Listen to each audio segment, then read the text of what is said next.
Sometimes, the smallest, most beneficial thing you can do for a small animal is give it a loving home, whether they are a stray, a foster animal, in a rescue shelter, or from a farm. There's so many stories I could tell you about my past pets, since they were all rescued at one point or another. Whether it's a humane society or a stray, the stories always end the same, with a happy animal in our happy home. The one story I have that doesn't fit the usual criteria is of two little kittens from a farm. This farm is a normal dairy farm with too many cats roaming around to count. None of these cats belong to anybody. They belong to the farm. There were two we couldn't let roam this farm.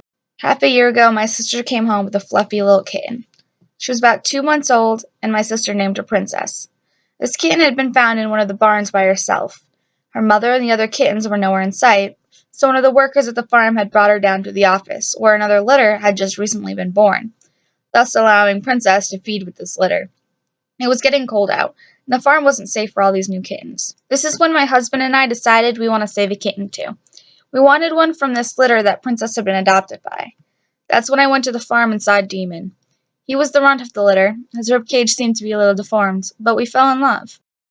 Due to only being 2 months old, and since they weren't supposed to be away from their mother, I became their mother. I taught them how to eat canned food, how to use the litter box, and I kept them warm. These two had a beautiful friendship. They were best friends and adoptive siblings. After what seemed to be an extremely short and joyful month, Demon fell ill. Within a couple days, he wasn't eating. He could no longer go to the bathroom by himself, and he barely had energy to stand. We rushed him straight to the animal hospital in Springfield, Vermont, where we were told due to his deformed ribs, he had a hernia that he wasn't going to survive from. Our only options were to watch him suffer and hope he pulled through himself, or end his inevitable suffering and put him down.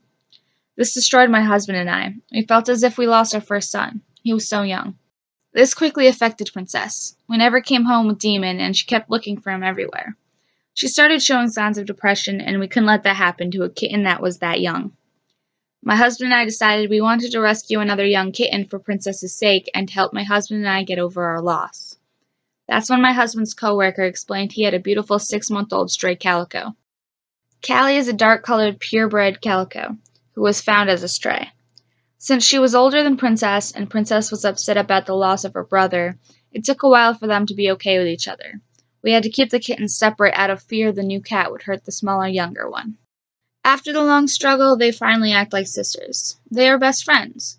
There's moments where Princess won't let Callie near Demon's old bed, and Callie has become possessive over me since I've become pregnant.